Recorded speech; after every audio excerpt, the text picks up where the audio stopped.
Guys, I got a request to do a video about my plants, so I figured I'd do something nice and quick about general tips and tricks on how I take care of my plants, and also some questions that people had about repotting plants. I figured I'd talk about that as well.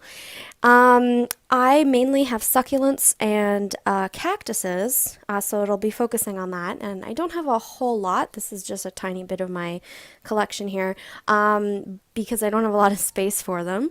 And most of my plants are kind of like donated or adopted because people just kind of give me their half dead plants and say, I don't really need this anymore. You know, if you can revive it, that's great. But can you take it off my hands? And I end up with quite a few of those. So those are my kind of my patience. So I'll talk a little bit about repotting plants. When do you do it? Why do you do it? That kind of thing. Basically, when you get a plant from the store, it usually comes in a container that looks like this. They're sort of like cheap plastic, very thin, not very useful really, and you can keep your plants in that for quite a while, as long as you want really. But I usually have a tendency to repot my plants after a couple of weeks of getting them, for a couple of reasons, because those little plastic pots are not really the best, and because I want to take a look at what the roots look like. For example, I repotted almost all of these the other week, all except for this guy, I think. This is my newest plant. I just got it about 2 months ago, and he got repotted last week. And I found out that his roots were absolutely enormous. They were wrapped all around the edge of the pot, and so he got a huge upgrade in terms of pot size. His before was like half the size of that. On the other hand, plants like this guy over here, who's also an aloe, this guy over here, and this guy over here, the actual plant itself is quite large, but the roots themselves are pretty small. So they don't really need a huge pot to be happy. In fact, they're much happier in a pot that's roughly actually almost smaller than the actual plant itself. So that's kind of the other time you repot them, is when the plant is outgrowing its pot.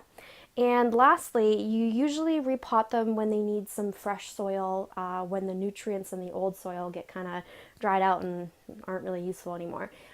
If you want to avoid repotting for that purpose, you just want to get some like Miracle Grow from the store, and you can just use that instead of repotting them altogether, so you can save yourself some trouble.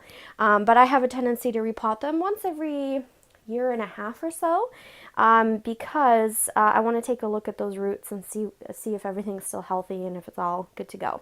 So those are the main reasons to repot when a plant is new, every year and a half, because succulents and cactuses grow very slowly, and when you're just when the plant outgrows the actual pot.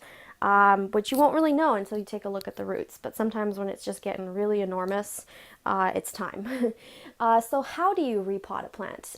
It's really, really easy. You basically just separate the pot from the plant. You want to shake off as much soil as you can, but you want to be careful not to snap any of the roots. You want to keep the roots as intact as possible. So you shake off as much as you can, and then you just put it into a brand new pot, pack it down as much as you can, and get it in there nice and tight so it's not wiggling around.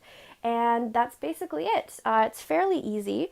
The one big tip I will tell you is never, ever, ever to use water during the repotting, and also directly after. Let them sit and get accumulated and get, you know, nice and happy in their new soil, and then water them after about a week or so. The reason for that is that some of the roots will snap during the process of repotting, and you want them to kind of heal before you can water them. Otherwise, what happens is they have a tendency to rot, and you really, really want to avoid rot.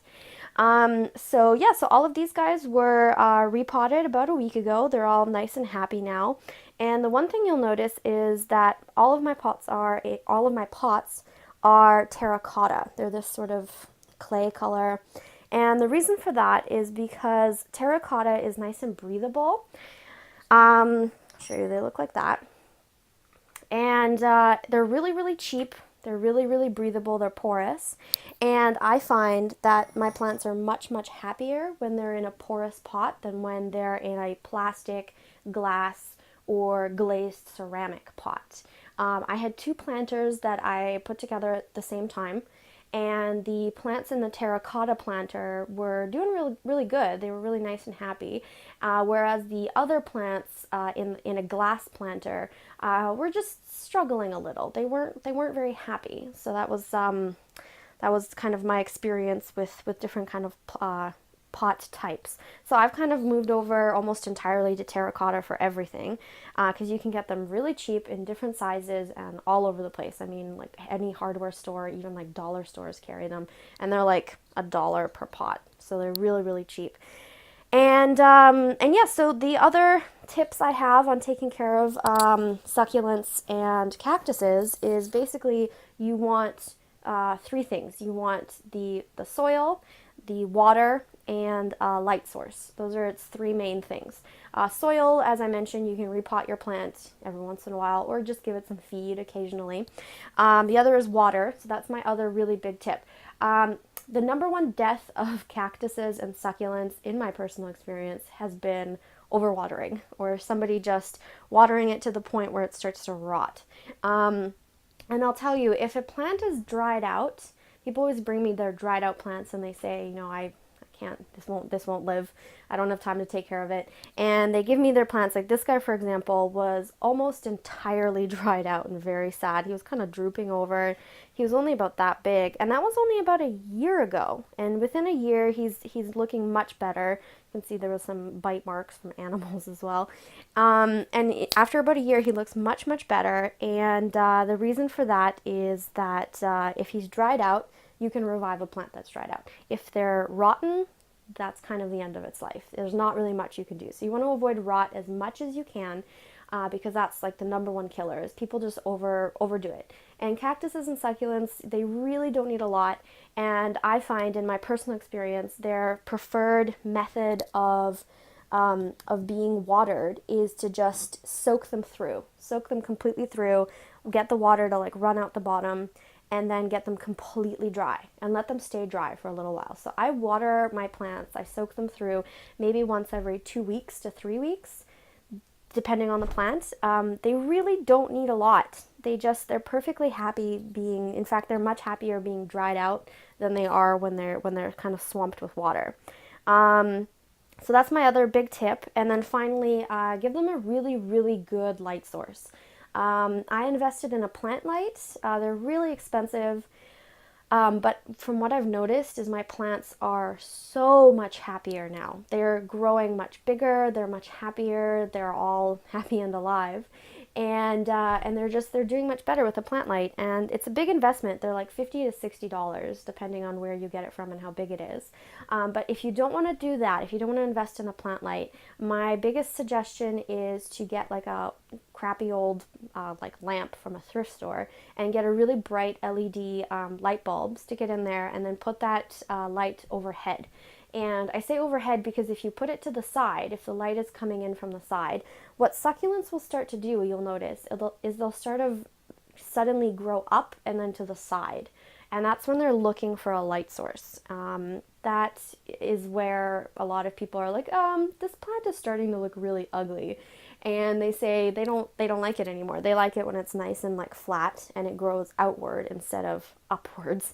So that's because of the light. They need some really, really strong, heavy overhead light. And as the seasons change, right now we're going into winter, that's the number one thing, is they definitely need a lot of light because the sun sets at like 5 p.m. and they don't have enough. And sometimes it's even better to take them away from a windowsill, because what they'll start to do is they'll start to reach for whatever light they can find. So they'll start to reach towards your window and they'll start to kind of get ugly. So those are my tips and tricks on cactus care. I'm not an expert by any means, but that's kind of what's killed my plants over the years, and they're much happier, basically just chilling and being on their own. So they prefer something nice and warm. They like lots and lots of light, and they like to not be swimming. Basically, they like to be more dried out than they do swamped. So yeah, so that's my video on my plant care, and I'll do another one for propagating succulents because that's the other question that people had, and yeah, so I'll post them at the same time because they're really similar, but I didn't want to make one long video. So yeah, I hope that helps you out, and I hope you enjoy your plants, and I hope that they live.